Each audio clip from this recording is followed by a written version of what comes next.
Hi, everybody. Take two. Yeah. So today's wellness chat, is on 3 things women do to balance hormones that often don't work. We're going to be talking about hormones for the month of August. So if this is something you think about or that you're concerned about, stay tuned because there's a lot of info I'm putting out, and we will be chatting also about this every week, a little bit of a different take on hormones each week. My name is Brooke, and I'm a functional nutrition practitioner with Wired and Tired Women. Awesome. And I'm Ashley, and I am an entrepreneur chiropractor, and I have a real estate business. And Brooke and I have teamed up just to come each week and provide value about different topics. So like she said, this month, we're going to be talking all about hormones. And she's going to be kind of the flow is that each week, I'm just going to give you a quick real estate tip because I have business in that. And so I just like topic and go from there. So one of the things I wanted to mention this week is, sorry, I have all these things popping up. Just as it applies to our quick, real estate tidbit of the week is picking an agent, because I've been working with lots of people and just having, getting a lot of feedback that people have been unhappy with an agent in the past or had bad experiences, or maybe they've had great experiences. But one of the things I would to people when you're getting ready to buy or sell a home is to actually meet with maybe different agents and ask a lot of questions. And so the main feedback I get is that people are unhappy with a real estate agent or somebody helping them buy, sell, or invest in a home is the communication, lack of communication, or maybe they communicate the way that you don't. And so one of the first things I always ask people is, how do you prefer to be communicated with? And that's just, so have that conversation with your agent when you're looking to buy, sell, invest in a home. And I think things will go a lot smoother. That was my tip for the week. So we're going to go ahead and jump into the 3 things that women try to balance hormones that don't work. And so Brooke, I'll go back to you and let you start off with the first one. Yeah. The first one, and there's always caveats to all of these because I always tell people nutrition is not black and white, but a common thing that many people do is hormonal birth control. Before we get too far into that, know that I'm not here to tell you whether to take birth control or not. I've been on it myself off and on through the years, and that it really is a personal choice. But to say that there's a lack of education around what that medication does in our body and how it affects us. And it is really, like, if we look through history, birth control has helped women in many ways. There was actually a study that found that the pill is partly responsible for a 30% increase in women's wages by the 1990s. And it's contributed to higher college enrollment in the 60s and 70s. So it's a very effective way of preventing pregnancy. However, it is now often prescribed for hormone imbalance, not always for contraception. And so if that's the case, in many times women are not informed of the side effects of that, or that there are root causes for their hormone issues, which we're going to get into next week. But there are root causes, and the pill, having like crappy PMS symptoms and anxiety or all of the other things that can go along with like hormone problems is not due to a lack of birth control. It's not due to a lack of synthetic hormones. It can fix some of the symptoms in the short term, but it's not going to get to the root cause of why those issues are there in the first place. So that's one thing. And a lot of women will take it, especially in their younger years before they're thinking about having kids, and then realize when they come off of it that all of their symptoms return and they're having problems having a regular cycle, and now they're wanting to have a child. So I'm just like passionate about getting that information out so that if you're watching this, and you're thinking about this, you can make informed decisions in your health. Yeah. Yeah, no, I think that's a great topic, because over the years I've seen a lot of people have come to me and like, I've been on birth control since I was 13 because I had X, Y, and Z, and then having trouble getting off of it, or like you mentioned, just wanting to have children and then having issues there. And so again, we're not here to, tell people not to take that or anything like that. We are not allowed to speak on, prescribing medication, but we are allowed to educate people on the options. And like you said, getting to the root cause of what the hormone balance actually is and how to correct that through what we call functional medicine. So through nutrition, supplementation, changes in diet and lifestyle can make a huge impact and a lot less side effects typically than what we would see with somebody on birth control for many years. Yeah. And if you're on birth control and it's serving you well right now, you can learn about some of the nutrients that get depleted with that and replenish those. And so there's things you can do also to address root causes while taking it too. Yeah. It just made me think randomly, some people, it's like, if you speak on a topic and then they'll think, well, oh, I've taken that since I was 13. So like, then she can't help me, or whatever. They kind of like shy away. And really what we want to encourage people is like, just to, start to be open to learning other options and more. And like you said, how to treat the body differently. And sometimes that is just meeting you where you're at and you need that for some reason, but there's other things you can do to, facilitate your body while you're taking that. So does that make sense? Because I've seen that people where they're like, oh, well, I have to have this, so I can't do what she's saying. Right. Like I think so many things are all or nothing in our society. Yeah. We look at a lot of things that way. And in conventional medicine too, just medications can be that way. Like take it or don't take it. Right. Or this is what you have to have for this. And if you don't do that, there's nothing else. And really in functional medicine, we know there's like a lot of different options and a lot of different ways of looking at things. And yeah, there's more than one way to approach health for sure. Yeah. All right. So what with the birth control, before we move on to the next one, what types of things have you seen that people are taking it for most commonly? And then maybe a couple things they can do to facilitate their body if they are taking it. Yeah. So, there's all kinds of like irregular cycle. People may take it for that. They may take it for heavy bleeding or endometriosis, or, the list kind of goes on. There's a lot of, if it seems to be related to the menstrual cycle, it's kind of a quick thing that can be pulled out and prescribed for, to see if it helps balance hormones. And every provider is different. So some people may lean into that more. Other people may try some other things as well. Uh-huh.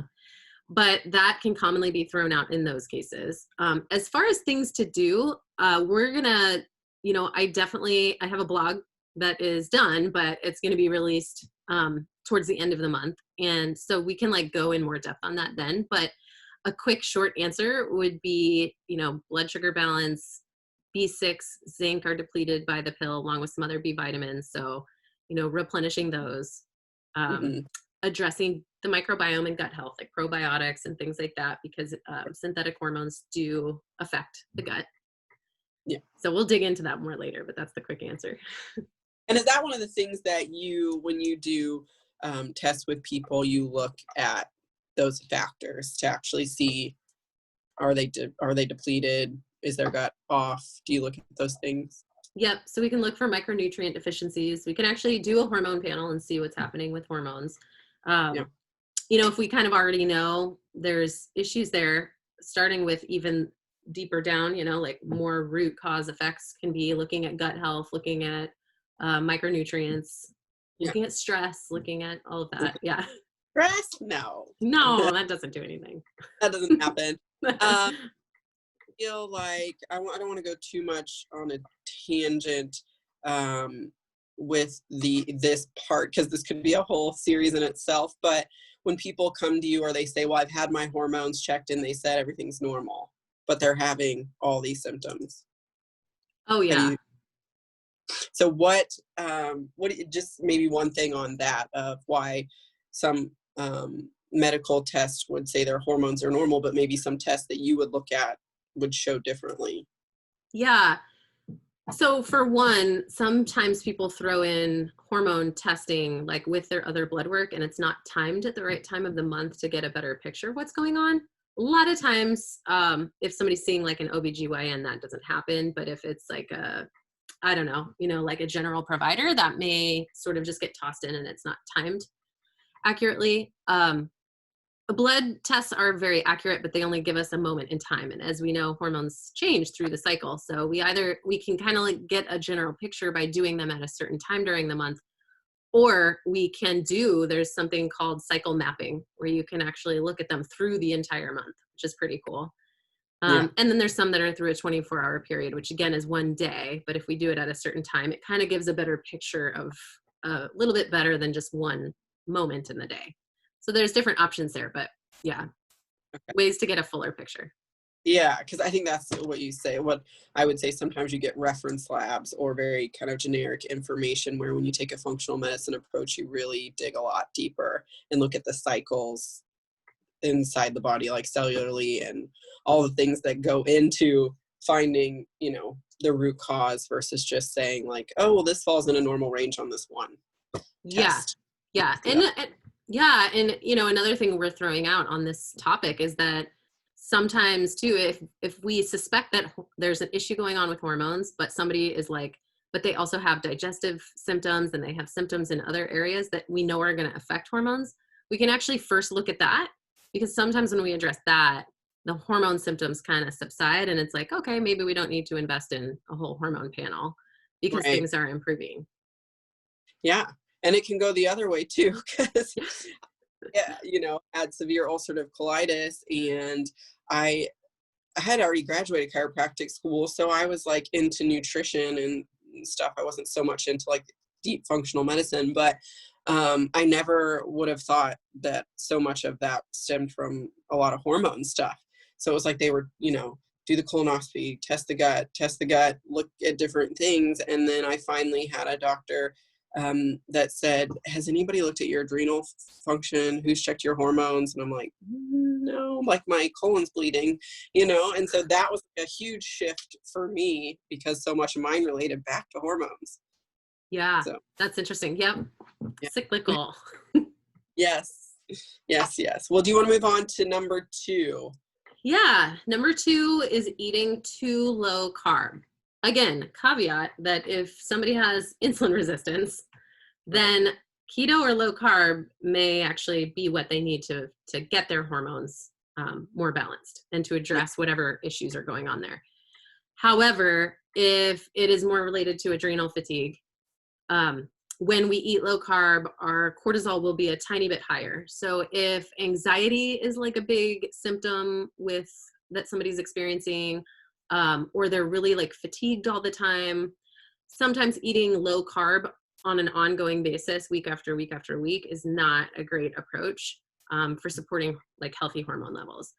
It can be that it is a good approach to cycle carbs, which would mean eating low carb for like week 1 and week 3 of the cycle, and then cycling some carbs in on week 2 and week 4, which can actually support the shifting of hormones through the month, which is nice. And serotonin tends to drop right at the end of our cycle before bleeding happens, which is why sometimes we get mood swings or feel low or sad or want to curl up in bed. And so some carbohydrates around then may help, just not, sugar and milk chocolate. Right. Darn. Dark chocolate and, healthy carbs. Yeah. You can still, I know that was like my mission when I first started on the health journey, was I love desserts and treats. Like I was like, I'm going to find a few like healthy treats because that's the only way I'm going to survive. At that time, I didn't realize it was because I had been on so much prednisone that my body was like, I had to have sugar to survive. Yeah. I felt, but even now I still love my treats. And so we just try to make better choices. But yeah, that me too. Also reminded me with the too low carb, and it made me think of intermittent fasting, because I know, like for me, when I was at extreme adrenal, like almost failure, not producing hardly any cortisol, I tried to intermittent fast and I feel like it about killed me. And so that people will ask me that too, and it just made me think of it with the low carb, because sometimes your body is not in a position to do things like that. Mm-hmm.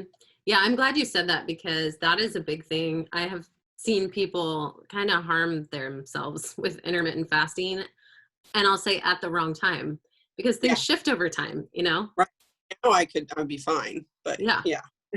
Yeah. So Yeah, we tend to, I think, find something that works and be like, oh, this is the approach that I have to do maybe forever. And so this is also a good moment to say it will change over time, like Yeah. you have experienced. Yeah. That was a big one for sure. Yeah. Okay.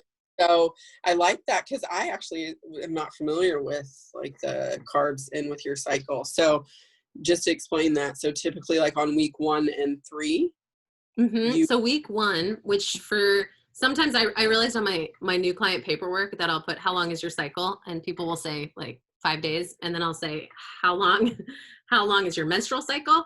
So I have to yeah. clarify that when we're talking about the whole monthly cycle, day 1 is the first day of bleeding. And so when we say week 1, we're talking about the week that you have your period. And then week 2 is like week 2, and then week 3 and week 4, and then the month ends, and then you start the next cycle. So anyway, just to clarify that. And so week 1 is actually a good fasting week or low carb week. And so it would be the week before. Week 4 is like that week where a lot of women may get PMS, and it may go into also bleeding, but they may experience it beforehand. And then once they get their period, it's different for everybody, but some people will say, oh, things kind of let up once it actually comes, Right. Yeah. And so that week before is a good week to have some more carbohydrate and cycle more in. So week 4 for feasting, and also week 2, because week 2 is the week before ovulation. Okay. And so we have some shifting that's happening there, and that can help with ovulation. Yeah. Yeah. Awesome. Good. Yeah. Because I had not heard, I mean, it makes sense, but that's one thing I haven't done before. Part of my health thing was made it hard because I didn't have normal cycles. And so to track, because when you lose 40 pounds and you're barely be able to drink green juice, your body didn't have cycles for at least 2 years. And so that was hard for me to track. But I could see on a consistent tracking schedule how that would work really well.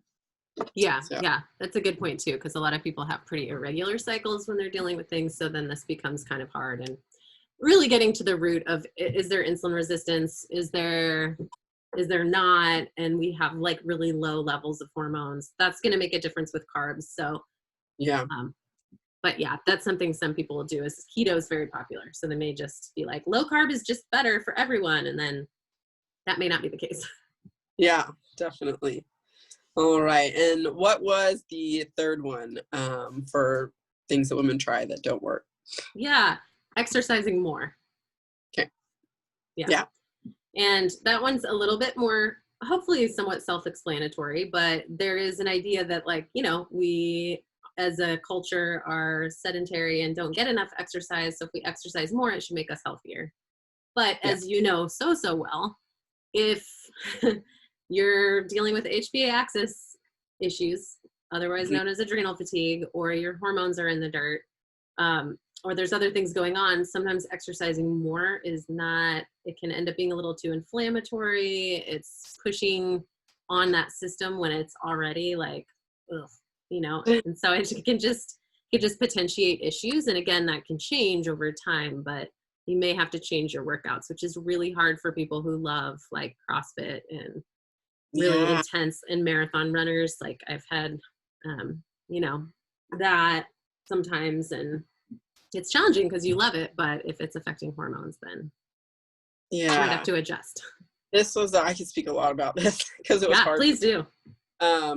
Because I was, always athletic. And when I got super sick and with ulcerative colitis, like I couldn't work out, but then it really changed. I started researching. I knew I needed to exercise because I knew enough about health to know that increasing oxygen and building lean muscle is one of the things that's the benefit of exercise. And so I really started to look into types of exercise because I was a cross country runner and I like to run for fun. I used to tell people it was my therapy and cheaper than going to someone. And so I would always joke about that. But then I started researching like high intensity interval training and doing more like burst and shorter workouts versus like long steady because I was so used to that.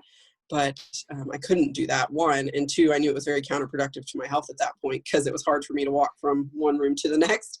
So it was like, hey, I'm going to start with arm circles and just try to get my heart rate up a bit. And then tomorrow I'm going to do like 30 seconds of carb, so that was like humbling for me. And at the same time, I had to look into different types of exercise because I would have not been able to do any of that. And then I learned that now if I run, it's for fun and more of a hobby than it is for health. Yeah. I figured that was probably, I think you've mentioned that to me before, but just knowing your story, it makes sense that was challenging. Yeah. So now, like I said, I like to run, but I like to do, right now I'm just lifting a lot because I go through phases, but I like to do high intensity interval training. So taking like 12-minute workouts and you're only doing about 6 minutes exercise, but you're doing, maybe you're doing jabs really fast for 20 seconds and then resting and then jab and then resting. Because they've done a lot of studies to show that can help with hormones and metabolism and things like that. And so not for everybody, again, I don't think it's like a blanket type thing, but it should get people to think like exercise, what type of exercise and when you're doing it. Yeah. And I love too that doesn't have to be long. Yeah. Most people love that because even, 12 minutes max, maybe 15 if you're doing interval training. And the thing is, it pretty much negates every excuse people do have not to work out as far as it takes too much time. Well, if you don't have 12 minutes, then we got to go talk about some other things, Right. It's not expensive because you don't have to have gym equipment. You don't have to have a membership. These are all things that you could, Google a video and see on YouTube. And it's really based on what you can do individually. So it's not like, if you can't do push-ups, then you modify it. If you can't do jumping jacks, then you modify it and just move your arms. So it's very specific to the person. If you have bad knees, you do it this way. Everyone can do it. I've had patients in wheelchairs that I'm like, okay, well, we're going to start, at least moving our arms to get our heart rate up. So most people at some point can participate in that type of workout. It's just, like I said, when and for the person individually. Yeah. And then maybe you just need to like do yoga and meditation and not do any of that to get your body in a more calm state, right? Yeah, absolutely. And, sometimes I get a lot of people that one of the things they want along with other things is weight loss. And just to add on to that, sometimes that is what somebody needs to get their hormones balanced and actually lose weight, which seems totally counterintuitive that you would be burning less calories but lose more weight. But that happens by way of getting hormones balanced and at healthy levels. Right. Yeah. That's good. Awesome. Well, go ahead. I didn't know where we were at time-wise. We're getting there. I think we're getting there. Yeah. So I'll just throw out, did you have something else to? No, I just wanted you to share what you're doing with the hormones and this whole month and what you're launching. Yeah. So this month I have a hormonal health package that is a discount for the month of August. And so if this is something that you've been thinking about that you want to work on, it includes the Dutch test, which is a hormone panel, and then a case review appointment.